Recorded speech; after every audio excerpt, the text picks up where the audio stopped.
not only the decisions that people make, but how they're making it sometimes in a vacuum. And when you think about relationships, it's very difficult to make a decision. It's not very difficult, because people do it all the time, but there's consequences when you do things like that, right? So it's really important that when you are making decisions, that you are aligned with your partner, whoever that may be. So I think about my wife and I, that we have a shared level of, well, we have shared values that we want to make sure that we're communicating all the time, and when there's decisions to be made that sort of reflect on these values, we have to be totally aligned. So if one's not, then we get a whole bunch of trouble, because especially with kids, they feed on that. Yeah. And they'll come back and they're like, well, mommy said this. And we're like, well, that's not what daddy said. And then we're back and forth with all that. And it's really important that we are aligned. Yeah. And so it's really important to have someone that you can have that discussion, get their thoughts process around it, and then come to a conclusion, instead of just unilaterally coming out and saying, this is how we're going to do it. Right. And it's funny, you talked about it, you said, what happened between 18 and 25, when you met me. One of the things that happened in those however many years is, I dated literally almost every woman on the planet, right? Because I, again, completely rudderless. Like I had no idea. Like, my mom was like Elizabeth Taylor, right? She's been married like 6, 7 times, right? So I didn't really have a good basis for figuring out what it is that I should be looking for in a person who's going to take, who I was going to share my life with, or what those shared values should be, and how to be in concert on the same page. So I spent a lot of that time in college just blowing through women, because I was just like, this isn't working, and I have no idea why. And it wasn't until right before I met my then girlfriend, now wife, that I said, okay, what's important to me? Right? What are the things that are important to me? What matters? What doesn't? This doesn't matter. This does. This doesn't matter. This does. And then, once I had separated, like, the fact from the fiction from the fact, I was able to say, all right, this is what I'm actually looking for in a person to spend my life with, and here are the reasons why it makes sense. And here's what, if we have these things together, it's going to help us be successful, versus basing it on big butt and a smile, which had worked really well for me for a long time. And by that I mean it wasn't working well at all. Well, it still works. Yeah, you just have to meet the person with the type of personality you look for. That's right. Well, but what you learned is that it wasn't about necessarily just about the personality. It was all these other things, like you talked about, on how you guys get on the same page. And we've been on varying levels of that, right? There was a level of understanding that I had in the first 5 years of my marriage, in the 5 to 10 range. Now we're going on 25 years or whatever it is of marriage. It changes all the time. But you're right. If you're not on the same page, that just generally doesn't lead to success. And for the brothers out there and for the women who are watching, right, the truth of it is that simply, right, you guys, you have to be on the same page, and you have to, unfortunately, spend an inordinate amount of time talking about how to get on that same page. The truth is, and jump in here, guys, if you want, largely, I spend a lot of time talking with my wife about things, and she's saying words to me, and they seem to mean one thing, but she means something different than what she's saying, because we simply don't speak the same language, right? Like, this is my favorite example, right? I know what the words chicken, bone, and fish mean individually, but if you say to me chicken, bone, fish, I no longer understand what you mean. What does chicken, bone, fish mean, right? And she'll say, I don't know what that means. That's the point, is that Andrew will say chicken, bone, fish to me, and I'm like, what does that mean, right? What is that? I know what those words mean, but I don't understand what you're saying. But I spend a lot of time just not understanding what chicken bonefish means. I don't understand what she is saying to me. And we have to talk through that and get to those levels of understanding, and that kind of takes us to those next levels. So, also, before you even get to, you're right, you do have to be on the same page. You have to be able to communicate ideas and values and have shared values. What I think folks don't realize sometimes is that the disconnect and where that's coming from, because we're all coming from a platform that we experienced earlier on. And And, right, so there's some sort of plan that we were following earlier in our lives. And and when you were talking about this, Anthony, I was thinking to myself, I really didn't understand relationships because I didn't experience my parents having a relationship. Right? My experience of my parents having a relationship was from the time that I could my first memories, which was I think my cousins and on my porch, and my one little cousin getting her head stuck in between the railings. Right, I remember that as a vivid memory, and my parents and my uncle and my aunts arguing about how that child got her head stuck in there. And then throughout there, I was then growing up and so forth, and not really paying attention to my parents' relationships. Because at 5, 6, 7 through 12, I really didn't care. You were a kid. As long as there was food And toys? toys, Yeah, Joe the was on lights TV, came on. yeah. We were poor, so they didn't make toys. But you know, whatever there was, yeah. Unless those basic things were there, I really didn't care about relationships. It was only until I walked out my front door and saw, I'll change her name to Janet. Yeah, right? protect the guilty, not the Right. innocent. Yeah. Across the street and before then, I used to call Janet Diggums. And when she walked out the door, and all of a I sudden, get the sense she was thick.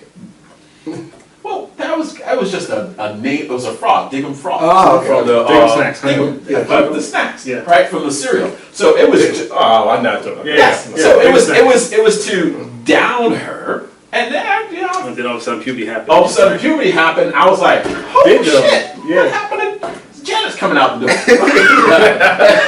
And that changed completely. And that was the time where relationships now became important. Mhm. But I had no basis for understanding relationships and interacting with girls, only to make them feel bad. Right? That was where That's when you were at 12. and at 12, and not having someone to have that conversation with, although my mom was there, my mom was not having a conversation with me about Snacks. Yeah, they were a different generation. Yeah. They were not the talkies. Yeah. They just learned. Right. And so later on, I realized that where some of my challenges with relationships came from, right? Because I just didn't. Again, and this is going to be my theme. I just made it up. I just made it up, and as opposed to going and asking someone And having and having a conversation and say, what's a relationship like? What should I be doing in this relationship? How should I deal with this this girl who's saying X, Y, and Z? Who's putting all this, what I feel, pressure on me, and I can't even get a word in edgewise. It's like that. So similarly, I knew my father as my dad. So therefore, people are like, oh, you're just like your dad. I'm like, I got nothing. Like, I knew him as my dad. In my mind, he was like 6 foot something, like super huge. And my mother's like, you had shaped just like your dad. And I'm like, nah, it's he was impossible. like the Hulk. Right. I'm like, it's impossible because I know what I look like, and you tell me I look like him, and I know that But then again, I'm looking at it from the eyes and the perspective of a 13-year-old, which the perspective is slightly different. And Yes. you're doing a lot of this. Unfortunately, my 13-year-old is almost my height, so Yeah. just got to chin check him. But that being said, Holla. is when he passed away, like you, I had no guideposts on how relationships were. So whereas you just made shit up, I just said whatever she wants. That was my perspective. Right. That's another way to Right. go. That's another Whatever way she to go. wants. Like most of the men in my family were either incarcerated or dead. So I was surrounded by nothing but females, which meant that I knew how to talk to women very well. Yeah. Because I've got my aunts, my uncles, my sisters, my grandmother. They all just And so when I'm sitting there watching Guiding Light, don't judge me, but I had the opportunity You're judged. Sorry. to talk to my grandmother and get some lessons. I know what it is. Right. I'm just like, he said, guy, I'm like, oh, yeah, I like Right. Any lessons, is that better? All right. Yeah. I'm sorry. I do not condone any of that. I'm sorry. Channel two, Channel exactly. 2, come on. Right, No, stuff like- Steve, you know what channel that was on. No. I'm still watching. Right. Sorry. Yes, no, I lies. always tune in the Sports Center. Lies. Sorry. Anyways, moving on. He knew they ain't no sports things back then. ESPN was out, baby. He ain't no cable. You know what I'm saying? Yeah, you ain't got something like that. You be a music box. ears, we had a better shot. You have those rabbit ears you now. Yeah, upstate New York, there was no TV without cable because we were too far, so there was no signal. So I had to listen. Yes, better. So my path was to just whatever she wanted, and I think that did not serve me very well because I didn't learn how to find my voice as a man until later in life. By this time, I had gone through a couple of just horrible relationships, and it is what it is. But I think at the end of it, I started to learn what my voice was and learn how to basically say, this is what I want, this is what I don't want.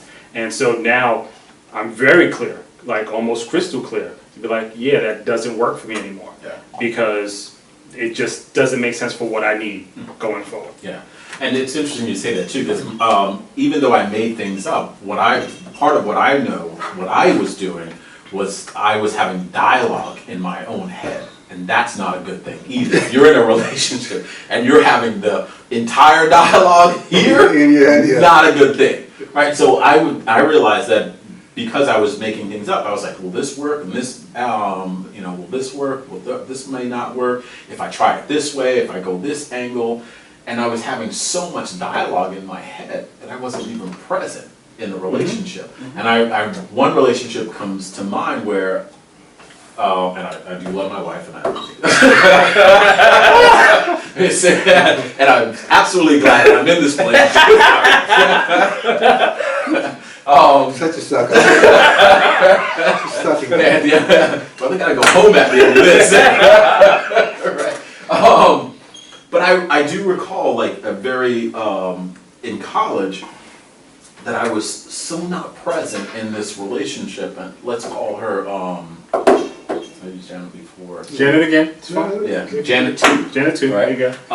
I just wasn't present, and I remember she was she was gorgeous, intelligent, had everything, supportive, and the day she left, she said, you're gonna think back on this, and remember this day, and absolutely regret it. And I was just like, Yeah, sure. yeah, sure. Yeah. I'm about to go do that. But now, Well, later, Later, now, but later. later you were like, oh, yeah, now what I know, Because, like I said, everything happens for a reason. Right. At that time, you weren't ready for that. And at that time, you were like, yeah, you can go. And even if you reflect back on it, you were like, okay, I need to move on anyway. I used to always think, you gotta move on. But see, this is, I hear you, Steve, but the challenge that I have, and for folks that are looking at this is, I do agree with you, everything happens for a reason, but some things don't have to happen. That's correct. I agree. And that's the part that I hope folks that are on the outside are looking at and say, you know what, perhaps I do need to get on the same page with my wife. Perhaps I need to think about what blueprint I was, looking at and going off of, and that's why I'm in the position I'm in, and I don't have to be here, and I can make a change, because it took, for me, in relationship-wise, another episode for, but it just, the relationships that I was in, particularly, my first one was to produce my first two children, was not a good relationship at all. And there were many things that I could have done and thought about ahead of time and did not have to experience. So I agree with you that everything happens for a reason, but some things don't have to happen. Yeah. I don't know if I believe in that yet, but I understand what you're saying. And that's the point, is, when I talk to my son about this, and I'm like, you know what? You can make all 100 mistakes that I made, and I'm sure you'll turn into a great person, right? Or you can skip these 75, right? I'm like, you don't have to do all the things that, I remember there was a time he was dating a young lady, and I had picked them both up from the bus stop, and this is the difference between, he and I, right? I've been through some things, I've lived through this, and I understand how relationships work. He was still at the beginning of his dating career, and they got out of the car together, and she gave him a hug and said, "I'll see you later." And I looked at him and I said, "That relationship is over." He's like, "What are you talking about?" I was like, "My man, that was a goodbye hug." And he was like, "Dad, you could be more wrong." And I was like, "Okay, we'll see." Before the end of the Christmas break, he was like, yo, she broke up with me. I was like, dude, she broke up with you then. You just didn't know it, right? Because at 18, he still only had his purview of the world. Whereas me at 40, whatever I was at the time, I was like, no, brother, that was the end of it. You don't see it. But I could see it very clearly. So, to Rich's point, that experience that you gain, I hope that that's what some people are able to take, and they can make not the same mistakes. You don't have to make all 100 that I made. Yeah. Right? So let me ask you this Everyone question. on the planet. Let me ask you this question, because you mentioned something that in the beginning that you used to say, used to give them what they want, like give them what they want. So at what point do you say to yourself, okay, I'm not going to say yes? So I'll speak for myself, right? When I realized that me saying yes wasn't flowing back the other way, or in the same sort of, reciprocal fashion, then it was like, that face? Yeah, that's what it was. because it's like, look, this is a one-way street. This is literally me traveling down a one-way street, and you've gotten everything that you've asked for. And it's not necessarily coming back the other way. And after a while, it's just like, this is stupid. And so that's when I was just like, let's look at this. So. Almost immediately I thought about my own internal happiness. And no matter what relationship I'm in, I need to be happy. And I think I began to realize that when I got married to my current wife, like this now. The only wife he's ever The only wife I will ever have. But when I met my then girlfriend, and then also my coworker, at that point I realized I wasn't, even before I realized I wasn't happy. That's why I removed myself from the relationship that I was in. And I wasn't internally happy. I was trying to make other people happy. And the dialogue in my head was about, how could we be happy? How could we be happy? How could we be happy? As opposed to what's going to make me happy. And then whoever comes into my orbit will then be like, okay, we can be happy because individually we're happy. And so that's what it struck for me. It's like internally I'm like, yeah, I need to be happy. If I'm not happy, then it's not going to work. It's just not going to work. I mean, for me, again, I dated so many different types of women at that point. I really didn't even appreciate what it was that made me happy. And it took me a long time to even be able to say, okay, here's what makes you happy. Here's the things that you need. Then again, once I had all that in place, then I was like, all right, this is the kind of person you're looking for. These are the values that she needs to have. These are the asks she needs to have. This is the ass that she needs to have. Because all of that mattered, and I was able to then go forward and make a good selection. But prior to that, it was just like, I was the typical, I was 18, I was just picking girls for no reason. There were relationships that I was in, and I don't know if you guys have ever done this, where I knew the first day this was not going to work. And I still stayed, right? I knew the very first day I was dating, and I'm going to call her Veronica. And Steve knows exactly what I'm talking about, because her name starts with a V. But I'm going to, again, change the name here. I knew on the inside of the very first conversation that this was not going to work. I still stayed for 6 months. Why? Because she looked amazing. Right, exactly. Right. Just stupidity, right? It was just stupidity, right? Because I could have done that someplace else, right? And so, because it was good or bad, there was other chicks who were going to be good or bad. Why the hell would someone choose to stay in a relationship when you knew it wasn't going to work the first day? It was just, I don't know. I was like, oh, maybe this will work out. You know this isn't going to work. Oh, maybe it'll change. No, that's not how it works, buddy. It's not going to change. You're fundamentally not compatible. Don't waste time on that.